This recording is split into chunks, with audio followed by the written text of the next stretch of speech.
Hi everyone, it's Mrs. Mendonca back again, and here we are that I'm just going to continue through with this MCAS introduction and review of all the tools and what the actual test will look like. We stopped here last time on the ruler. The ruler is, a tool that you'll be able to utilize. It is located up here at the top. If you follow my yellow cursor, and you can see how it turns into the hand. If I select it, bingo, here comes another ruler. You're able to drag and drop it wherever you want along the page. You're able to rotate it any way you want by using these gray circles on the side, and you'll be utilizing them for measurement activity. If you want to close it, you can close it here. If you leave it open by accident, that's okay. When you go to the next slide, it won't be there. So really want to have us do some extra practice here when you go through this again. Notepad, this is another tool that you can utilize, located up here at the toolbar. The notepad is essentially a place that you can write your notes and always come back to it. For this particular question, you can always come back to the notepad. I'll type that, leave it there, exit out, and it disappears. When I open my notepad again, there it is, and it belongs on this slide, so you won't see it anywhere else on any other slide. If I open the notepad on the next slide, you'll see that it's blank. I would need to go back to my slide 13, open up the notepad. There it is once again. I'm going to go ahead and move to the calculator tool. This will only be utilized for 5th grade science and technology and engineering test. You can see it up here. If and when you need to utilize the calculator, you can drag and drop.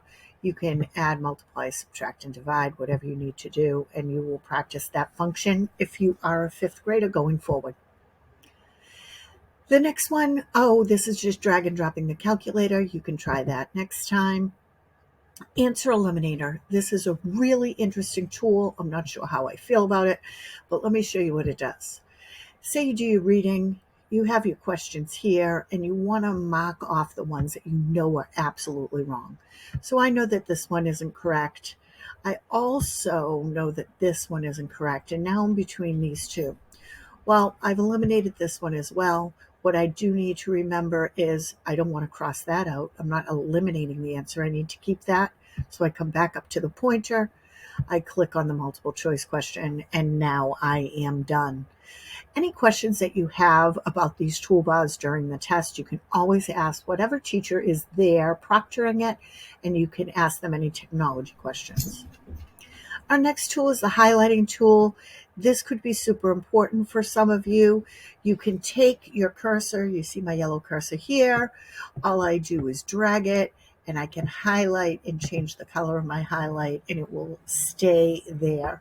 You'll be practicing this. Again, I just drag my cursor across the words that I want to do, select the color if I want to, and the same way if I want to delete it, I just delete it. Drop-down menu. You may need to utilize this, but I had referred to it earlier. If there is a need for you to change the background color, you can check with your teacher about that. Magnifier, I don't think there'll be an issue that we need to utilize that, nor will we need the mask reader. If you do want to make your screen a little bit bigger, you can do the zoom here, or you can minus the zoom and get it back. But remember, this is not a toy, it's a tool, so we have to be responsible when we utilize it. I'm going to skip through these because these are part of the tools that we don't really need to utilize.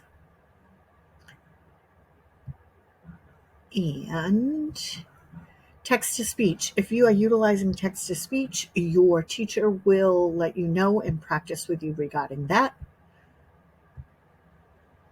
Okay, the next one is exhibits. This is really just for the 5th grade in the mathematics section. If you see this gray tab over on the side and you open it, this will be any resource reference sheet that you may need, and you can drag and drop it to get it out of your way. Scrolling. I really need you guys to think about this and really understand that you have 2 opportunities to scroll on this page. You can see that you may have questions and answers on either side of the page. Here we have some text that if you don't scroll down, you won't be able to get to the end and see it. And here, if you just want to navigate the main page, go like that. I'd like you to make sure that you utilize those and try them out when it's your turn. I'll be back with